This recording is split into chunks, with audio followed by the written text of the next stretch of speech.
Hi hello guys, இன்னைக்கான வீடியோவில் நம்ம பார்க்க போகிறது என்னென்னு அப்படின்னு பார்த்தீங்கன்னா, விசித்திரமான விண்வெளி நாசாவால் தீர்க்க முடியாத விஷயங்களை பற்றி தான் பார்க்க போகிறோம். ஜனவரி 2005 நாசாவால் ஒரு தனித்துவமான ஆய்வு விண்வெளியில் பார்க்கப்பட்டது. பூமியில் தண்ணீர் எங்கிருந்து வருகிறது என்பதை கண்டறியவே அதன் பணியாக இருந்தது. டீம் இம்பாக்ட் என்று பெயரிடப்பட்ட இந்த விண்கலம் 27 கோடி கிலோமீட்டருக்கு பயணித்த பிறகு ஒரு வால் நட்சத்திரத்தை நெருங்குகிறது. கடந்த பல நூற்றாண்டுகளாக இதே வால் நட்சத்திரம் இது போன்ற பல ரகசியங்கள் மறைந்திருக்கின்றன. இன்னைக்கான வீடியோவில் இதை பற்றி டீட்டெயிலாக விரிவாக பார்ப்போம். ஸோ ரொம்ப இன்ட்ரெஸ்டிங்காக இருக்க போது யாரும் ஸ்கிப் பண்ணிடாதீங்க. அதுக்கு முன்னாடி புது வியூவர்ஸ் நம்ம சேனல் இன்னும் சப்ஸ்கிரைப் பண்ணாமல் இருந்தீங்கன்னா மறக்காமல் சப்ஸ்கிரைப் பண்ணி பக்கத்தில் இருக்க பெல் ஐக்கானை ஆன் பண்ணிடுங்க. அப்படின்னா தான் நாங்கள் போடுற ஒவ்வொரு வீடியோ உங்களுக்கு கரெக்ட் டைமில் நோட்டிஃபை வரும். அதே போல் இந்த வீடியோக்கு ஒரு லைக்கை போட்டு உங்கள் ஃப்ரெண்ட்ஸ் அண்ட் ஃபேமிலிக்கு ஷேர் பண்ணிடுங்க. சரி, போவாங்க நம்ம வீடியோக்குள்ளே போகலாம். இந்த முழு பிரபஞ்சத்திலும் மனிதர்கள் வாழக்கூடிய ஒரே இடம் நஸ்ரேன் மனிதர்களுக்கு மட்டுமே அர்த்தமாக உருவாக்கப்பட்டது போல் தெரிகிறது. வாழ்க்கைக்கு மிகவும் முக்கியமானதாக கருதப்படும் அனைத்து விஷயங்களும் இங்கே உள்ளன. தண்ணீர், உணவு மற்றும் ஆக்சிஜன். இவ்வளவு தண்ணீர் மற்றும் மாபெரும் பிரபஞ்சத்தில் வேறு ஏதேனும் கிரகம் இருக்கிறதா இல்லையா என்று தற்போது நமக்கு அதன் அர்த்தம் மட்டுமே தெரியும். எந்த உதவியும் இல்லாமல் மனிதர்கள் வாழக்கூடிய இடத்தில் 5 பில்லியன் ஆண்டுகளுக்கு முன்பு அர்த்தமில்லை. இன்று பூமியும் நமது சூரிய குடும்பமும் இருக்கும் இடம் பால்வெளி விண்வெளியில் விளிம்பில் உள்ளது. நமது கிரகம் இல்லாத போது அதன் இடத்தில் ஒரு பெரிய மேகம் இருந்தது. மண் மற்றும் வாயுக்கள் மட்டுமே நிறைந்த மேகம். எல்லாவற்றிற்கும் மேலாக இந்த மேகத்தில் என்ன நடந்தது? அது ஒரு கிரகமாக மாறியதா? இன்று நாம் வாழும் அதே கிரகம் மற்றும் வாயுக்களின் இந்த மேகம் மூலக்கூறு மேகம் என்று அழைக்கப்படுகிறது. இந்த மேகத்தில் மணல் உள்ளிட்ட தூசி துகள்கள் உள்ளன. சிலிக்கான் மற்றும் பல்வேறு உலோகங்களில் ஜாடிகளுக்கு சேர்க்கப்பட்டுள்ளன. இந்த மேகம் பல்வேறு இறந்த நட்சத்திரங்களால் உருவாக்கப்பட்டது. பிரபஞ்சத்தின் தொடக்கத்தில் தங்கள் எரிபொருளை எரித்த நட்சத்திரங்கள் அதை வெடித்து சிதறியதால் அவற்றின் துகள்கள் சுற்றியுள்ள பிரபஞ்சம் முழுவதும் பரவுகின்றன. இது வானத்தில் தெரியும் மேகங்களைப் போல் இல்லை, ஆனால் அது போன்றது. விண்வெளி தொலைநோக்கியின் உதவியுடன் கைப்பற்றப்பட்டது. ஆச்சரியப்படும் விதமாக இந்த மேகம் 100 ஒளி ஆண்டுகளுக்கு பெரியது. அதன் ஒரு மூலையில் இருந்து பயணிக்க ஆரம்பித்தால் அது மூலக்கூறு மேகத்தின் மற்றொரு மூலை அடைய 100 ஆண்டுகள் ஆகும். எளிமையான வார்த்தைகளில் புரிந்து கொண்டால் சூரியனுக்கும் பூமிக்கும் இடையே உள்ள தூரம் இந்த மண் மேகம் இதை விட 60 லட்சம் மடங்கு பெரியது. புதிய நட்சத்திரங்கள் மற்றும் கிரகங்கள் உருவாகும் மேகம் இது. மேலும் இந்த மேகத்திலிருந்து நட்சத்திரங்களை கோள்களையும் உருவாக்கும் சக்தி ஈர்ப்பு விசையாகும். விண்வெளியில் இல்லாத அதே ஈர்ப்பு விசை உருவாகிறது. விண்வெளியில் 2 பொருட்கள் அவற்றின் சொந்த ஈர்ப்பு விசையால் ஒருவருக்கொருவர் இணைக்கவும் அல்லது ஒருவருக்கொருவர்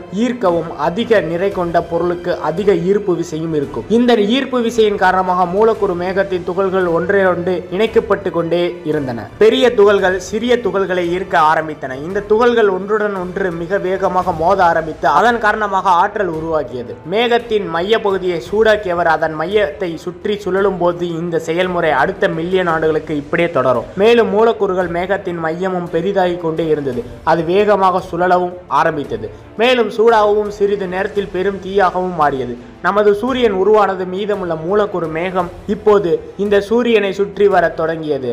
சூரிய குடும்பத்தின் கோள்கள், அதில் இருக்கும் துகள்கள் மற்றும் வாயுக்களில் இருந்து உருவாகின்றன. அந்த கிரகங்களை சுற்றி வரும் வாழ்க்கையும் சந்திரனும் உருவாகும். ஆனால் அது எப்படி? இது ஒரு மர்மமாகவே இருந்தது. ஆனால் இனி இல்லை. முதல் முறையாக ஒரு நட்சத்திரம், அதாவது ஒரு மூலக்கூறு மேகத்திலிருந்து சூரியன் உருவாது பற்றி கருதுகோள் 1700களில் ஜெர்மன் தத்துவ ஞானி இமானுவேல் காண்ட் மற்றும் பிரபஞ்ச அறிஞர் பியர் சைமன் ஆகியோர் நோக்கி இதிலிருந்து அறிமுகப்படுத்தப்பட்டது. ஆனால் அந்த நேரத்தில் அது ஒரு யோசனையாக இருந்தது. அதன் பிறகு 1920களில் மற்றும் 1950க்கு இடையில் தொலைநோக்கின் மிகவும் முன்னேற தொடங்கியது. வானியலாளர்கள் விண்வெளியில் இது போன்ற பல தூசிகளை என் கண்களால் பார்த்தேன். புதிய நட்சத்திரங்கள் பிறக்கும் மேகங்களையும் பார்த்தேன். ஆனால் இந்த மேகங்களை தொலைநோக்கி மூலம் பார்ப்பது சாத்தியமில்லை. 1970 மற்றும் 1980க்கு இடையில் வானொலி அகச்சிவப்பு தொலைநோக்கியின் கண்டுபிடிப்பு இந்த சிக்கலை தீர்க்கிறது. இப்போது தூசி மற்றும் வாயுக்களில் மேகங்களை உள்ளே பார்க்க முடிந்தது. அகச்சிவப்பு தொலைநோக்கிகளுக்கு வானியலாளர்கள் உதவினார்கள். மூலக்கூறு மேகங்களுக்கு புதிய நட்சத்திரங்கள் உருவாவதை காண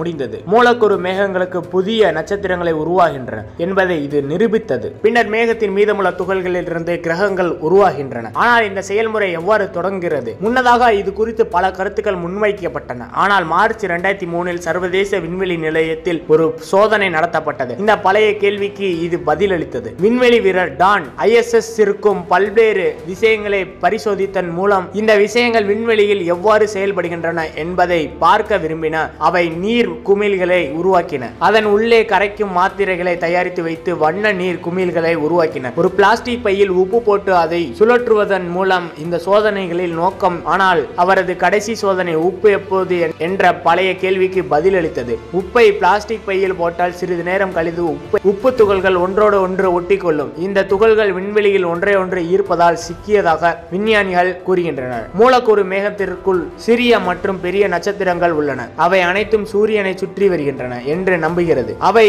ஒரே திசையில் நகர்ந்து உப்பு போல ஒன்றாகவும் இங்கேயும் ஒன்றாகவும் இருந்தன. கிரகங்களில் உருவாகும் சுமார் 4.5 பில்லியன் ஆண்டுகளுக்கு முன்பு மூலக்கூறு மேகத்தின் தொடங்கியது. இதேபோல் துகள்கள் ஒன்றிணைந்த ஒரு குழுவை உருவாக்க தொடங்கின. டான் பெடிட்டின் பரிசோதனையில் உப்பு ஜாடிகள் ஒன்றோடு ஒன்று கலப்பது போல இந்த மந்தையின் அளவு 1 கிலோமீட்டர் வரை எட்டும் போது, அதாவது ஒரு மலை அளவு, அது வளர வளர அதன் சொந்த ஈர்ப்பு விசை மிக அதிகமாக இருந்தது. அதை சுற்றியுள்ள துகள்களையும் தன்னை நோக்கி ஈர்க்க ஆரம்பித்தது. ஒரு வெற்றிட கிளீனர் தனக்குள் இருக்கும் மண்ணை உறிஞ்சுவது போல இந்த செயல்முறை அடுத்த 30 லட்சம் ஆண்டுகளுக்கு ஜாரத்தின் மந்தைகளுக்கு இப்படியே தொடர்ந்தது. இவற்றில் சூரியனை சுற்றி வரும் 20 கோள்கள் தோன்றின. இப்போது இந்த 20 கிரகங்களும் மிக பெரியதாகிவிட்டதால் அதனால்தான் சுற்றுவட்ட பாதையின் போது அவற்றின் சொந்த ஈர்ப்பு ஒருவரை ஒருவர் தங்களை நோக்கி இழுத்து கொண்டது. அவர்கள் ஈர்க்க தொடங்கினர். இறுதியில் அவர்கள் ஒருவருக்கொருவர் மோதத் தொடங்கினர். ஒவ்வொரு மோதலிலும் 2 கோள்கள் ஒன்றிணைந்து ஒரு பெரிய கோளாக உருவானது. காலப்போக்கில் இந்த மோதல்கள் காரணமாக சூரிய குடும்பம் முந்தைய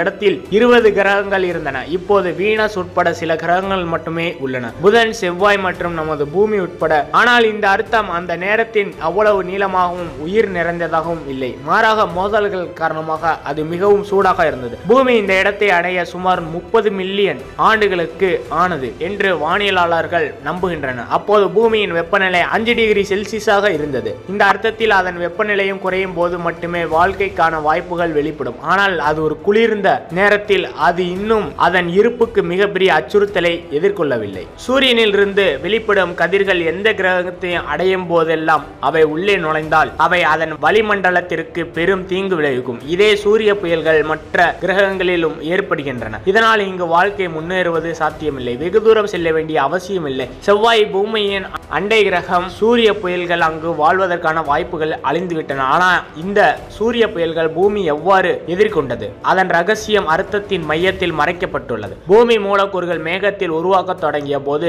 அதன் வெப்பநிலை கணிசமாக அதிகரித்தது. இந்த வெப்பநிலையை பூமியை ஒரு தீப்பந்தமாக மாற்றியதற்கு கற்கள் மற்றும் அதிலுள்ள இரும்பு மற்றும் நிக்கல் ஆகியவற்றை உருவாக்கி, இப்போது இரும்பு மற்றும் நிக்கல் எடை மிக அதிகமாக இருப்பதால் அவை பூமியின் மைய பகுதியில் விழ ஆரம்பித்தன. உருகிய இரும்பு உடையதாக இருக்குமே என்று புவி இயற்பியலாளர்கள் நம்புகின்றனர். அதை சுழற்றினால் அது தன்னை சுற்றி ஒரு காந்த புலத்தை உருவாக்குகிறது. இப்போது பூமியின் மையப்பகுதியில் உருவாகிய இரும்பின் அளவு அதிகமாக இருப்பதால் அதுதான் காரணம். ஒரு காந்த புலம் மற்றும் விண்வெளியில் இந்த காந்த புலத்தின் விளைவை உருவாக்குகிறது. இது பொதுவாக பூமியின் இந்த காந்த புலம் என்று அழைக்கப்படுகிறது. சூரியனை எதிர்கொள்ளும் பக்கம் 37,000 கிலோமீட்டர், அதாவது தோராயமாக நீண்டுள்ளது. சந்திரன் தொலைவில் உள்ளது மற்றும் சூரியனை எதிர்கொள்ளாத பக்கமானது பூமியின் காந்தமாகும். இந்த வயல் பல மில்லியன் கிலோமீட்டர் வரை நீண்டுள்ளது. அதனால்தான் சூரியனிலிருந்து வெளிவர நேரம் எடுக்கும். காந்த புலம் கதிர்வீச்சை நிறுத்துகிறது. இந்த காந்த புலம் வட மற்றும் தென் துருவத்தில் குறைவாக இருப்பதால் இந்த கதிர்வீச்சு இங்கே உள்ளது. வளிமண்டலத்தில் நுழைந்து துகள்கள் கலந்து அவை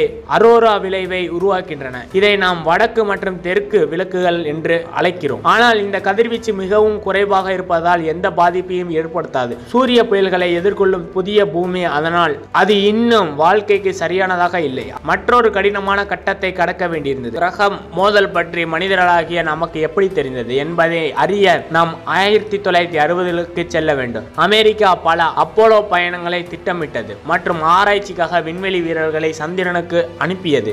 சந்திரன் சில காரணங்களால் பூமியில் இருந்து பிரிந்த பூமி ஒரு பகுதி என்று முன்பு நம்பப்பட்டது. ஆனால் விண்வெளி வீரர்கள் நிலவுக்கு சென்று அங்குள்ள கற்களின் சில மாதிரிகளை எடுத்த போது அவர்கள் வந்தபோது இந்த கற்கள் பூமியில் காணப்படும் கற்கள் போல் இல்லை. இந்த கற்கள் எரிக்கப்பட்டதாக தெரிகிறது. நிலவும் பூமியும் இருப்பது தெரிய வந்தது. பாறைகளில் இருக்கும் ஆக்சிஜன் ஐசோடோப்கள் ஒரே மாதிரியானவை. சந்திரன் ஆரம்பத்தில் பூமியின் ஒரு பகுதியாக இருந்தது என்பதை இது நிரூபிக்கிறது. ஆனால் கடுமையான வெப்பம் அதை இப்படி ஆக்கியது. ஒரே ஒரு பொருள் தான் இவ்வளவு வெப்பத்தையும் உண்டாக்கும். அதுவே இன்னொரு கிரகத்தின் மோதலாகும். பூமி படிப்படியாக குளிர்ச்சியடைந்த போது மற்றொரு கிரகம் பூமியை நோக்கி நகர தொடங்கியது. இந்த கிரகம் கிட்டத்தட்ட செவ்வாய் கிரகத்தின் அளவு மற்றும் தி என்று பெயரிடப்பட்டது. தியா பூமியுடன் மோதிய போது அதிக ஆற்றல் வெளிப்பட்டது. பூமி மற்றும் தியாவின் எரியும் துண்டுகள் வானத்தில் பரவி இறுதியில் பூமியை சுற்றி வருகின்றன. பூமியை சுற்றி வரும் இந்த துண்டுகள் அடுத்த ஆயிரக்கணக்கான ஆண்டுகளுக்கு ஒரே மாதிரியாக ஒன்றோடு ஒன்று தொடர்பு கொள்ளும். மூலக்கூறு மேகத்தின் துகள்கள் இணைக்கப்பட்டதை போல அவை இணைக்கப்பட்டன. இதனால் சந்திரன் பிறந்தது.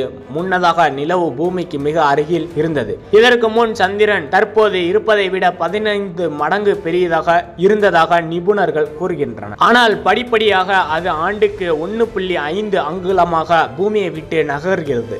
பூமியை தியாவின் பயங்கரமான மோதல்களையும் சந்திரனின் பிறப்பையும் பற்றி பார்க்கலாம். இந்த 2 நிகழ்வுகளால் தான் இன்று நாம் இந்த உலகில் இருக்கிறோம். இந்த 2 நிகழ்வுகளும் நடக்காமல் இருந்திருந்தால் பூமியில் உயிர்கள் இருந்திருக்காது என்று விஞ்ஞானிகள் நம்புகின்றனர். ஆனால் அது எப்படி? செவ்வாய் கிரகத்தின் அளவுள்ள ஒரு கோள் பூமியுடன் மோதிய போது பூமியை ஒரு பக்கம் சாய்த்தது. அதை கொஞ்சம் சாய்த்தார்கள். முன்பு பூமி அதன் அச்சில் சுழன்று கொண்டிருந்தது. இப்போது அது 23.5 டிகிரி கோணத்தில் சாய்கிறது. அது நடந்து மற்றும் இந்த சாய்வு பூமிக்கு பல்வேறு வகையான பருவங்களை கொடுத்தது. உங்களுக்கு தெரியும், பூமியின் ஒரு முழுமையான சுழற்சி ஒரு நாளைக்கு சூரியனை ஒரு புரட்சியையும் செய்கிறது. பூமி 23.5 டிகிரி சாய்ந்துள்ளதால் ஒரு முழுமையான சுழற்சியை முடித்தது. அப்போது ஒரு வருடம் வடக்கு அரைக்கோளம் சூரியனுக்கு அருகில் இருக்கும். மாதங்கள் கோடை காலங்களாகவும் மேலும் குளிர்காலத்தில் இந்த பகுதி பூமியின் மேற்பரப்பை சாய்வதால் சூரியனிடமிருந்து விலகி செல்கிறது. ஆனால் ஆண்டு முழுவதும் ஒரே வெப்பமோ குளிரோ இருக்காது. இதுவே பருவநிலை மாறுவதற்கான காரணம். நாம் பலவிதமான பழங்கள் மற்றும் காய்கறிகளை சாப்பிடுகிறோம் மற்றும் ஆண்டு முழுவதும் பல்வேறு வண்ணங்களை காணலாம். மேலும் பருவமழையின் சுழற்சியின் காரணமாக சுத்தமான குடிநீர் கிடைக்கிறது. இது தவிர சந்திரனின் உருவாக்கம் காரணமாக கடல் அலைகளும் கடல் உயிரினங்களும் ஆகும். அலைகள் இல்லை என்றால் கடலில் தண்ணீர் இருக்காது என்பதால் தண்ணீருக்கான சத்துக்களை வழங்குகிறது. ஒரு சில இடங்களில் மட்டுமே ஊட்டச்சத்துக்கள் உள்ளன. ஆனால் இங்கு கடல் தானா என்ற கேள்வி எழுகிறது. பூமியில் தண்ணீர் இருக்கும் போது அலைகள் உருவாகுமா? வாழ்க்கைக்கு மிகவும் முக்கியமானது எது? அதன் அர்த்தம் எங்கிருந்து வருகிறது? இது விஞ்ஞானி சமூகத்திற்கு மிகப்பெரிய மர்மமாக இருந்து வருகிறது. ஜனவரி 2005 நாசா டீப் இம்பாக்ட் என்று பெயரிடப்பட்ட விண்ணில் ஒரு ஆய்வை அறிமுகப்படுத்தியது. 27 கோடி கிலோமீட்டர் தொலைவில் உள்ள 350 கிலோ எடையுள்ள செப்பு தாக்கி வைக்கப்பட்டது. ஜூலை 4, 2005 அன்று இந்த தாக்கம் மணிக்கு 3800 கிலோமீட்டர் வேகத்தை எட்டியது. டெம்பிள் 1 வால் நட்சத்திரத்துடன் மோதி ஒரு பெரிய பள்ளத்தை உருவாக்கியது. ஆழமான தாக்க ஆய்வில் பொருத்தப்பட்ட ரேடியோ தொலைநோக்கின் உதவியுடன் இந்த தாக்கம் கைப்பற்றப்பட்டது. மோதலின் காரணமாக இந்த தொலைநோக்கியை காட்டியது மிகவும் ஆச்சரியமாக இருந்தது. ஸ்பெக்ட்ரோஸ்கோபி உதவியுடன் வெளிப்படும் ஒளியை பகுப்பாய்வு செய்த பிறகு அது கண்டுபிடிக்கப்பட்டது. பனி வடிவில் தண்ணீர் உள்ளது. இப்போது சூரியனில் இருந்து வெகு தொலைவில் இருப்பது நிரூபிக்கப்பட்டது. சிறுகோள் பெல்ட்டில் உள்ள வால் நட்சத்திரங்கள் தண்ணீர் உள்ளது. ஆனால் இந்த வால் நட்சத்திரங்கள் எப்படி தங்கள் சுற்றுப்பாதையை விட்டு பூமியை அடைந்தன? அதுவும் லட்சக்கணக்கில். இந்த வேலையை நமது சோலார் மூலம் செய்ய முடியும் என்று நிபுணர்கள் நம்புகிறார்கள். அமைப்பின் உள்ள மிகப்பெரிய கிரகம் மட்டுமே இதை செய்ய முடியும். வியாழன் நமது சூரிய மண்டலத்தில் மிகப்பெரிய கிரகம் மற்றும் வெளிப்படையாக அதன் ஈர்ப்பு முக்கியமானது. மேலும் அதன் சிறப்பு என்னவென்றால்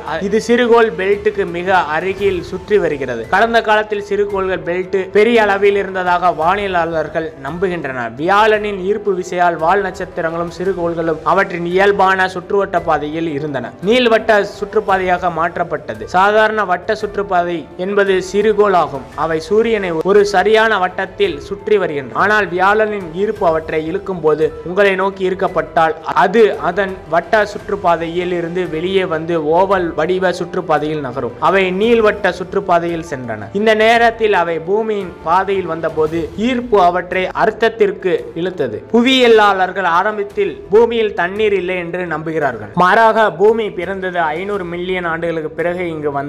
ஆனால் இது நமக்கு எப்படி தெரிந்தது? சிர்கான் ஒரு கனிமமாகும். இது கற்களில் காணப்படுகிறது மற்றும் நீர் அதன் உருவாக்கத்திற்கு மிகவும் முக்கியமானது. மேலும் இதில் யுரேனியத்தின் சுவடு அளவும் இருப்பதால் இந்த காரணத்திற்காக அதன் வயதை கதிரியக்க சிதைவின் உதவியுடன் கண்டறிய முடியும். இதுவரை பூமியில் உள்ள அனைத்து சிர்கான் மாதிரிகளின் வயது தீர்மானிக்கப்பட்டுள்ளது. இதிலிருந்து அவை 4 பில்லியன் ஆண்டுகளுக்கு முன் உருவானவை என்று தெரிகிறது. அதாவது பூமி உருவாகி 50 கோடி ஆண்டுகளுக்கு பிறகு மூலக்கூறு மேகங்களிலிருந்து பூமியின் பிறப்பு செவ்வாய் கிரகத்தை போன்ற பெரிய தியாவின் மோதல், பூமியின் சாய்வு மற்றும் சந்திரனால் கடலில் அலைகள் உருவாக்கும். வியாழன் கிரகத்தால் பூமிக்கு பல மில்லியன் கிலோமீட்டர் தொலைவில் தண்ணீர் கிடைக்கிறது. பூமியின் வெப்பம் சுமார் 100 டிகிரி செல்சியஸ் வரை மிக குறைந்து விட்டது. ஓகே கைஸ், இந்த வீடியோ நான் இதோட முடிச்சுக்கலாம்னு நினைக்கிறேன். இந்த வீடியோ பத்தி நீங்க என்ன நினைக்கிறீங்க அப்படின்றத மறக்காம கமெண்ட் பாக்ஸ்ல கமெண்ட் பண்ணிடுங்க. அதுக்கு முன்னாடி புது வியூவர்ஸ் நம்ம சேனல் இன்னும் சப்ஸ்கிரைப் பண்ண வந்தீங்கன்னா மறக்காம சப்ஸ்கிரைப் பண்ணி பக்கத்தில் இருக்க பெல் ஐக்கான அப்படியே ஆன் பண்ணிடுங்க. அப்படின்னா தான் நாங்கள் போடுற ஒவ்வொரு வீடியோ உங்களுக்கு கரெக்ட் டைம்ல நோட்டிஃபை வரும். அப்படியே இந்த வீடியோக்கு ஒரு லைக்கை போட்டு உங்கள் ஃப்ரெண்ட்ஸ் அண்ட் ஃபேமிலிக்கு ஷேர் பண்ணிவிடுங்க. நாளைக்கு இதே போல் ஒரு சூப்பரான வீடியோவில் நம்ம சந்திக்கலாம். Thank you so much.